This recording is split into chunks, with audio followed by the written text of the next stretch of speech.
ಅಕ್ರಮ ನಾಡಬಂದೂಕು ತಯಾರಿಕಾ ಅಡ್ಡೆಯ ಮೇಲೆ ದಾಳಿ ಮಾಡಿದೆ. ಅಕ್ರಮವಾಗಿ 7 ನಾಡಬಂದೂಕು ತಯಾರಿಸಿದ್ದ ವ್ಯಕ್ತಿ ಬಂಧನ ಆಗಿದ್ದಾನೆ.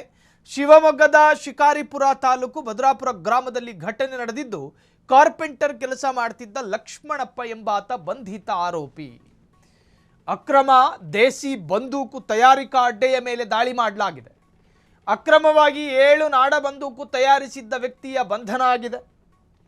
ಶಿವಮೊಗ್ಗದ ಶಿಕಾರಿಪುರ ತಾಲೂಕು ಭದ್ರಾಪುರ ಗ್ರಾಮದಲ್ಲಿ ಘಟನೆ. ಕಾರ್ಪೆಂಟರ್ ಕೆಲಸ ಮಾಡ್ತಿದ್ದ ಲಕ್ಷ್ಮಣಪ್ಪ ಎಂಬಾತ ಬಂಧಿತ ಆರೋಪಿ.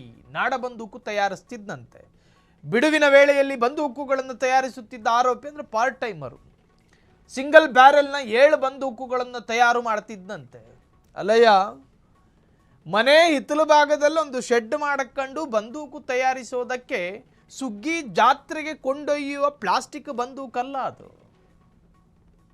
ಖಚಿತ ಮಾಹಿತಿಯನ್ನು ಪಡೆದು ಪೊಲೀಸರು ದಾಳಿ ಮಾಡಿದ್ದಾರೆ. ದಾಳಿಯ ವೇಳೆ 7 ನಾಡ ಬಂದೂಕುಗಳು, ಬಂದೂಕಿನ ವಸ್ತುಗಳು ಜಪ್ತಿ ಮಾಡಲಾಗಿದೆ. ಶಸ್ತ್ರಾಸ್ತ್ರ ತಿದ್ದುಪಡಿ ಕಾಯ್ದೆಯಲ್ಲಿ ಲಕ್ಷ್ಮಣಪ್ಪ ವಿರುದ್ಧ ಕೇಸು ದಾಖಲಾಗಿದೆ. 7 ಅಕ್ರಮ ನಾಡಬಂದೂಕು ತಯಾರಿಸಿದ್ದ ಆರೋಪಿ ಪೊಲೀಸರ ವಶಕ್ಕೆ. ಆರೋಪಿಯನ್ನ ನ್ಯಾಯಾಂಗ ಬಂಧನ ವಿಧಿಸಿದ ನ್ಯಾಯಾಲಯ. ನಾಡಬಂದೂಕು ತಯಾರು ಮಾಡುವುದಕ್ಕೂ ಕೂಡ ಅನುಮತಿ ಬೇಕಾಗುತ್ತೆ. ನೀವು ವೆಪನ್ ಅನ್ನು ಮಾಡ್ತಾ ಇರೋದು ಯಾವುದೋ ಆಟಿಕೆಯ ಸಾಮಾನಲ್ವಲ್ಲ. ಒಬ್ಬ ಮನುಷ್ಯನನ್ನು ಭಯಪಡಿಸಬಹುದಾದ, ರಾಬ್ರಿ, ಕೊಳ್ಳೆ ಹೊಡೆಯೋದಕ್ಕೆ, ಕಳ್ಳತನ ಮಾಡೋದಕ್ಕೆ, ಒಬ್ಬನನ್ನು ಕೊಲ್ಲೋದಕ್ಕೆ ಬಳಸಬಹುದಾದ ಮಾರಕಾಯುಧಗಳನ್ನು ನೀವು ತಯಾರು ಮಾಡ್ತೀರಾ ಅನ್ನೋದಾದರೆ ನಿಮಗೆ ಅನುಮತಿ ಬೇಕು. ಮನೆ ಹಿತ್ತಲಲ್ಲಿ ಪಾರ್ಟ್ ಟೈಮ್ ಮಾಡ್ಕೊತೀನಿ, ದೇಸಿ ಬಂದೂಕು ತಯಾರು ಮಾಡ್ತೀನಿ ಅನ್ನೋದಾದರೆ ನೀವು ಮಾಡಿದ್ದು ಅಕ್ಷಮ್ಯ ಅಪರಾಧ. ಪೊಲೀಸರಿಗೂ ವಶಕ್ಕೆ ಪಡ್ಕೊಂಡಿದ್ದಾರೆ. ಇನ್ನು ಈ ಬಂದೂಕುಗಳಿಗೆ ಒಂದಷ್ಟು ವಸ್ತುಗಳನ್ನು ಬಳಸಲಾಗುತ್ತೆ, ಕೆಮಿಕಲ್ ವಸ್ತುಗಳನ್ನು. ಅದನ್ನು ಕೂಡ ಸಂಗ್ರಹ ಇಟ್ಕೊಳ್ಳೋದು ಕೂಡ ಅಪರಾಧವೇ. ನೀವು ಬಂದೂಕುಗಳನ್ನು ಮನೆಯಲ್ಲಿ ಲೈಸೆನ್ಸ್ ಇಲ್ಲದೆ ಇಟ್ಟುಕೊಳ್ಳೋದು ಅಪರಾಧ.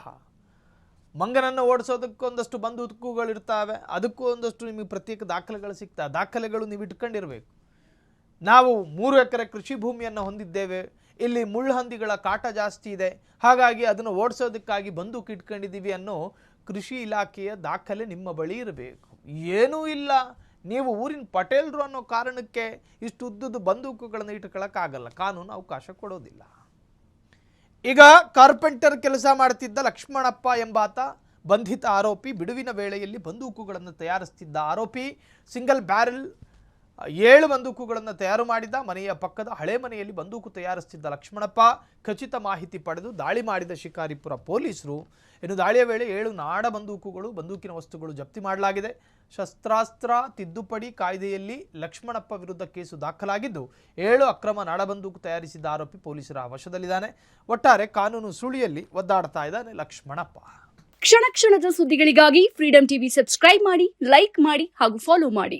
ಹೊಸ ಸುದ್ದಿಗಳ ನೋಟಿಫಿಕೇಶನ್ಗಾಗಿ ಬೆಲ್ ಐಕಾನ್ ಮೇಲೆ ಕ್ಲಿಕ್ ಮಾಡಿ.